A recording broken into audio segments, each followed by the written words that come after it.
Hey everyone, Dan here. Thanks for tuning in. Here we have the drop leg survival kit I spoke about in my other video. And here's a photo.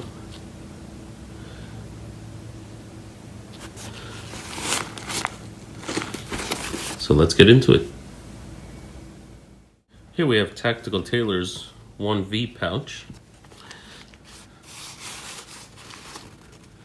Because the zipper's on one end.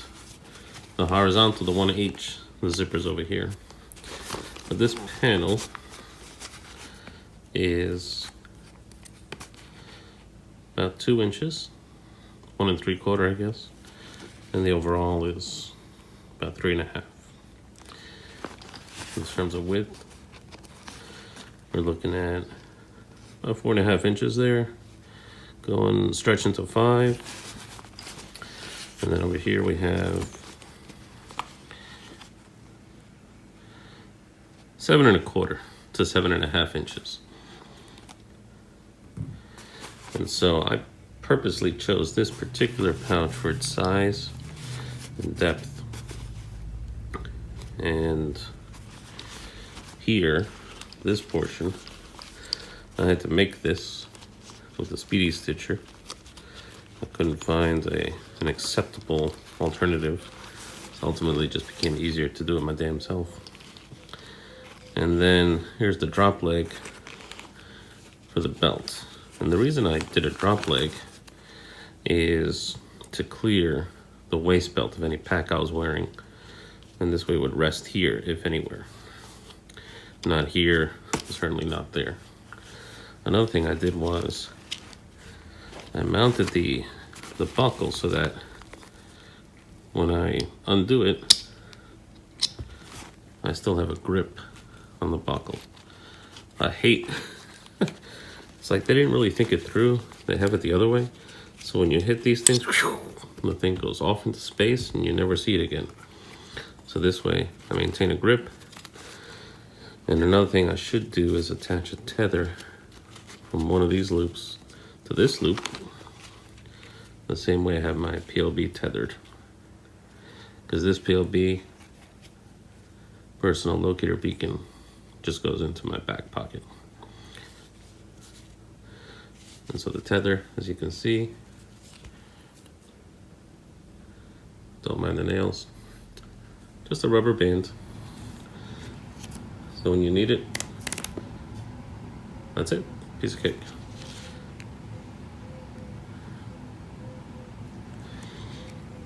And so that's the belt part.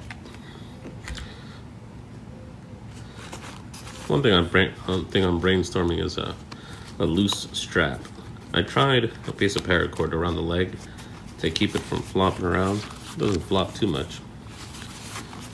And then the other option, of course, that you have here is you can put this under all these and just make this your belt loop if you wanted to. So there's a lot of flexibility with the MOLLE pouch. So let's get inside. Going back briefly to the ACR, this is my primary form of emergency signaling. Now, and the rest of this kit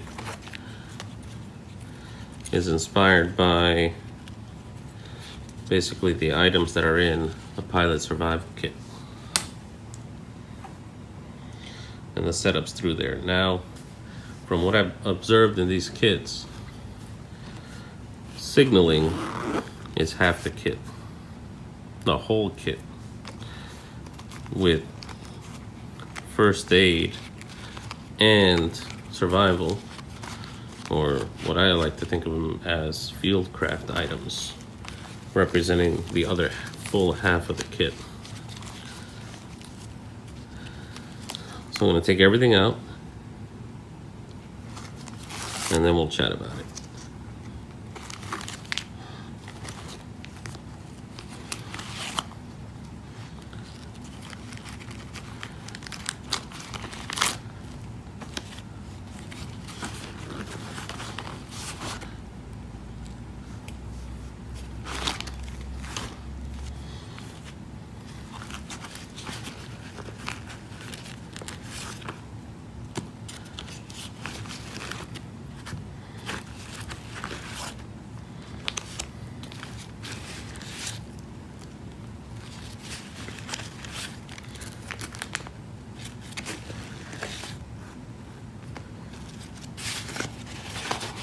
that's everything. All right. Now, the survival class I once took with a former SEER instructor had this as the order of priorities in a survival situation.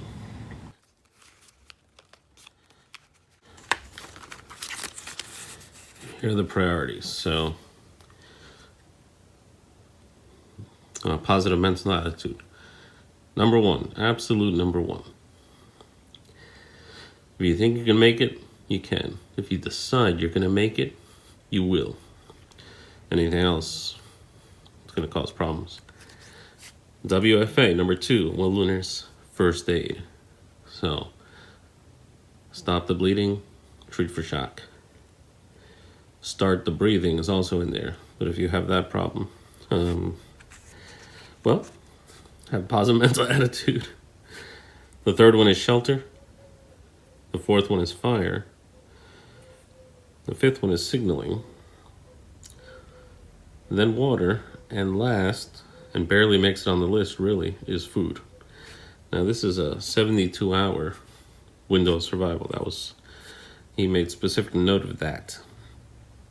The shelter and the fire represent your ability to keep yourself at 98.6 degrees. So, normal body heat. Wilderness first aid, if you're more than an hour away from emergency services, basically. Now, you can do 3 minutes without air, 3 days without water, 3 weeks without food. So water and food are at the bottom here. Me personally, I like water. So we'll get into that. Now, starting with the signaling theme, we're going to go through that here. So here are my signaling items.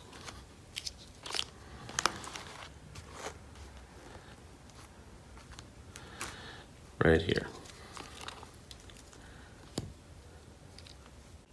Here we have what is inarguably, the absolute best daytime signal item is the signal mirror. And the reason it works so well is that you're reflecting the power of the sun itself rather than trying to flash somebody with a little light. This is good at night. But again, we're talking about the daytime here. This is king right here. So right after the PLB, if the PLB is number 1, this is number 1.5. So it's got the aiming hole. If you have a mirror without the aiming hole, it's okay. Use your fingers and you sweep the light beam across your fingers, and in the middle there is your target. So your target's this whistle. And so you flash the light between your fingers, and you definitely catch the whistle, your target. So it's okay. Next item, the flat whistle. How loud is it? It is significantly louder than your voice. And how long does it last? It lasts significantly longer than your voice. So have a whistle. Have several. They're so inexpensive. Have several whistles, one attached to your pack, one in your survival kit, whatever. 3 blasts on the whistle, 3 flashes of the mirror, 3 of just about anything is the generally recognized form of help. Help, help, help. Then here we have a signal kit in the form of the Bass Pro, not the Bass Pro. You get them at Bass Pro. This is the Orion Pocket Rocket. Here's another situation where I had to make the bandolier, and I got this stretchy stuff over at Walmart. Now, it used to come with 4 rockets. Now they only come with 3. So I had to buy a couple of packs to get the number of rockets I wanted. So here are 7. and I put the expiration date. They used to stamp it on the body, now they don't. And then here, as you can see, it's cocked, ready to go. Why? Because uncocked leaves the pin exposed.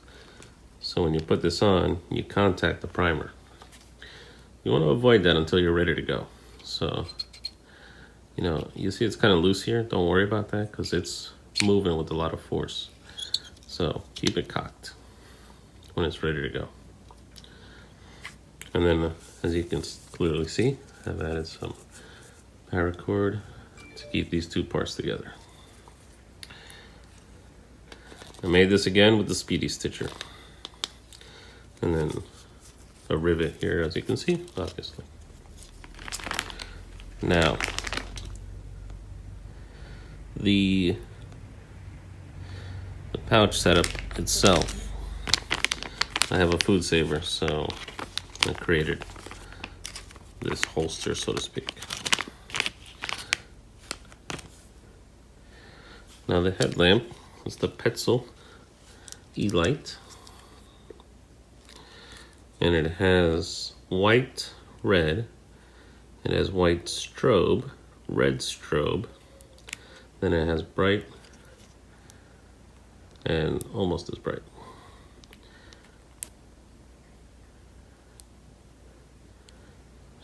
The red strobe. Now what it has is, it has two off positions. So this is off, and this is also off. And then it is a headlamp. I recommend the headlamp because it leaves your hands free. And the first time you use a headlamp out in the wild, you will never go back. So here, a little difficult to see, are two AA batteries, or CR 2032s, I think. So that's what this takes. I sealed them up, and then I wrapped it. And this is, I used to have this in a, like a Velcro, or on a loop panel. So I just had it on there, holding on there. And then let's take a look here. I want to show you something. All right, so they go here, the batteries, right? Well, here are the batteries mounted normally. Now, if you take this top battery and flip it over, you'll still maintain the circuit. And the thing will still work. It'll be dimmer, but what's happened is you've effectively left yourself a spare battery inside. It'll still light, as you can see.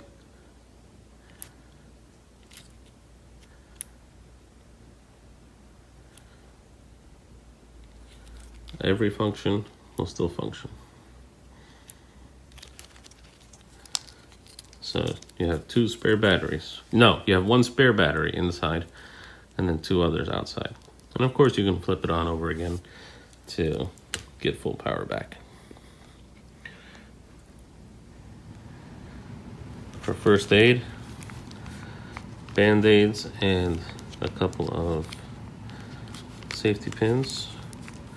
I have here Sunsect, which is, as you can see, insect repellent and sunscreen. I think it's 30%. No, it's 20% DEET. Okay, SPF 15, 20% DEET, which is enough, I suppose, for an emergency situation. But I have 3 of them. No, I don't. I have 2. Triple antibiotic.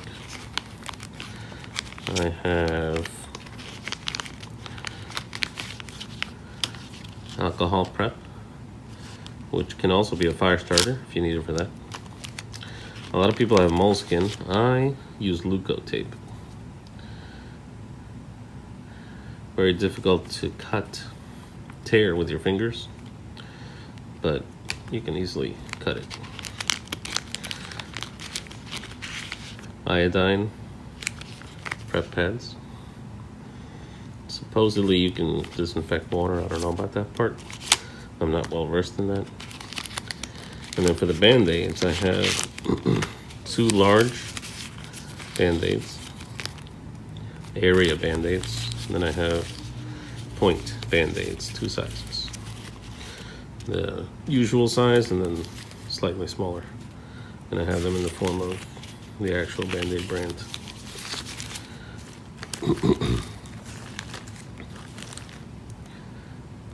Alright, now for shelter, I use a heat sheet, 2-person heat sheet for the size. And the reason I use this is it's compact, but here in Florida, the silver side is exceedingly helpful in deflecting the sun's rays and the associated heat. And here's an example of using a survival blanket when I was in dry Tortugas.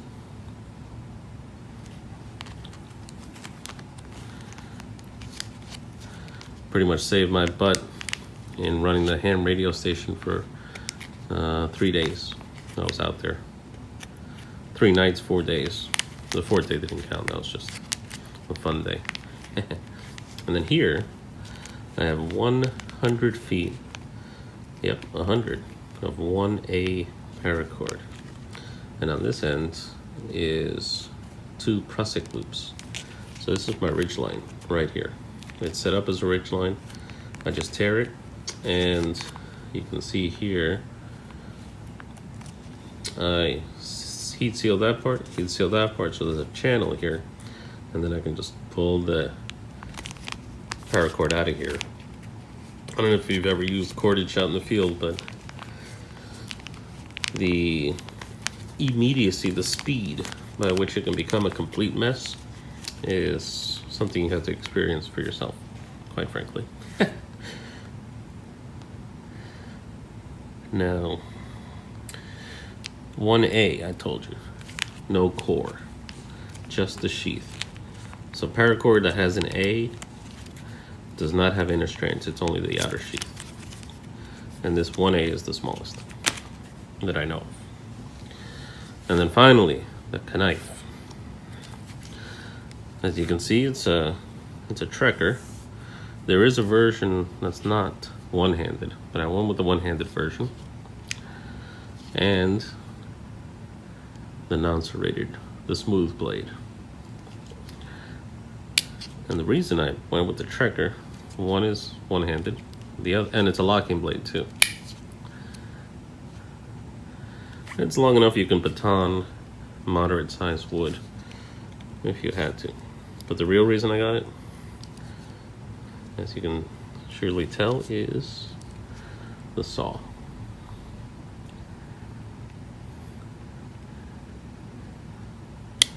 Very useful.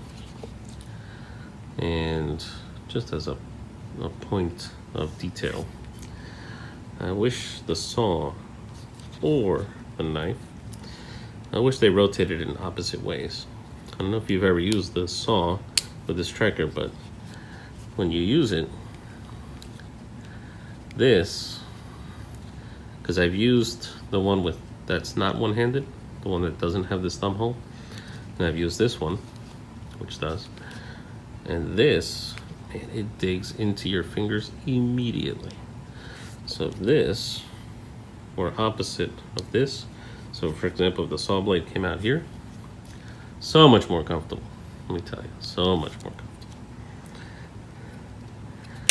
And then you have can opener and small screwdriver, flat. Bottle opener. Wire stripper. And then large flat. This locks also. The other one does not, but this one does.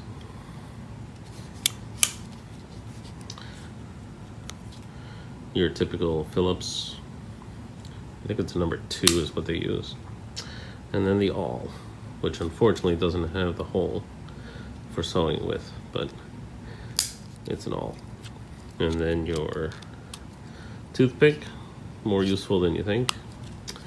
And tweezers, also more useful than you might think. And that is the reason I went with this over a Leatherman.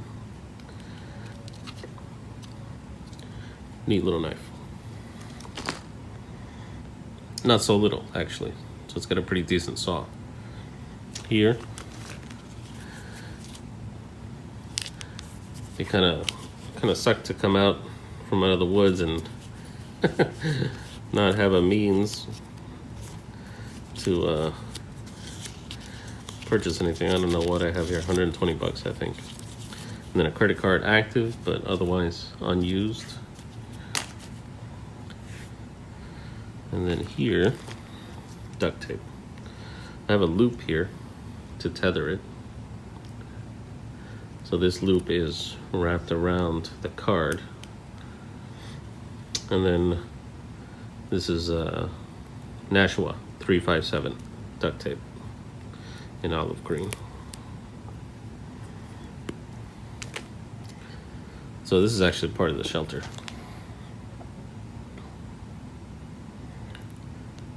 And then we have, the next on the priority is fire. This is off eBay, and the reason I got it is because this seal is a flat silicone washer seal. So unlike the army or military green ones, they have like a hard rubber here. I don't know how well that crap works. I haven't tried it, but this works great, keeping things sealed up. And this one has the mirror inside.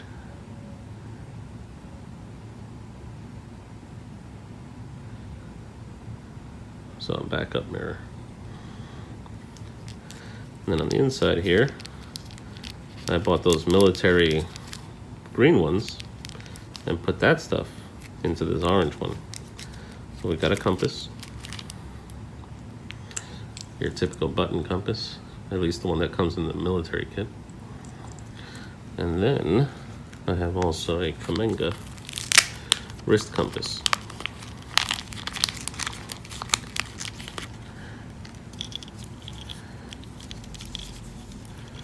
So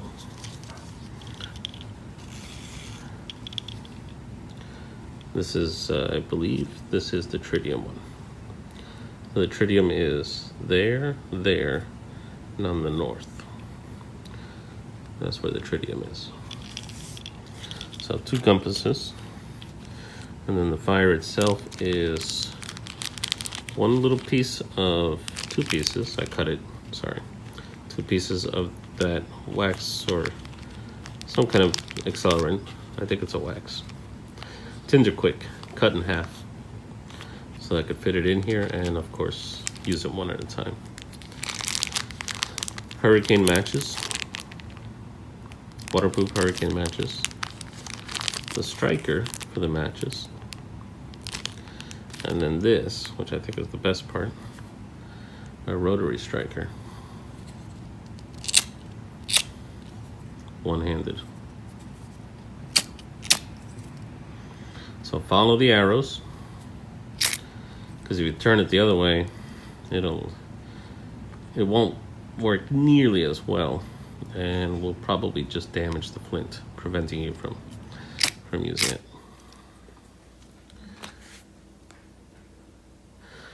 Then we have more fire. In this case, I tethered it up to avoid losing the pieces.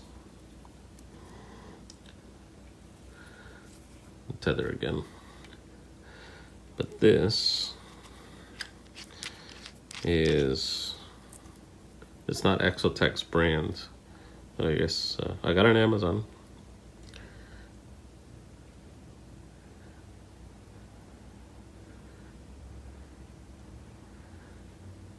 It's tough to read with the glare. And so, any striker, any surface, the back of the saw works nicely.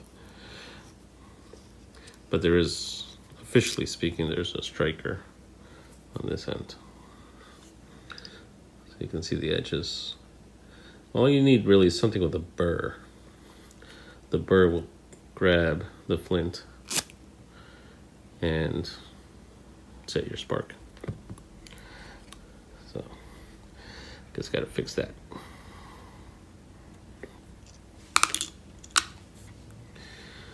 And then we have these 2 bags. Let me keep this, go ahead and pause so you can catch that NSN. I got these off eBay. 2 bags, they hold a liter. It doesn't, well, if you overfill it and seal it up, it'll be 1 liter of water. I measured it with a measuring cup. And then in here I have 2, 4, 6, I have 10 water purification tablets. These are Katadyn MP1s. The water that comes out of this, even brand new, has a plastic taste to it, so just FYI. And then here I have Dermatone. It's really soft. It comes in a tin. And I don't know what the heck this used to be, but I bought it off Amazon strictly for the container. I think it was like some kind of olive oil lip balm thing. Anyway, this is a sunscreen, is what it is. So another sunscreen to go with our Sunsect. And that, ladles and germs, is my compact survival kit for the belt. It rides in the backpack until the backpack comes out to then do backpacking, and I put it on my belt. So, hope you guys enjoyed that, and talk to you soon. Peace out, my brethren.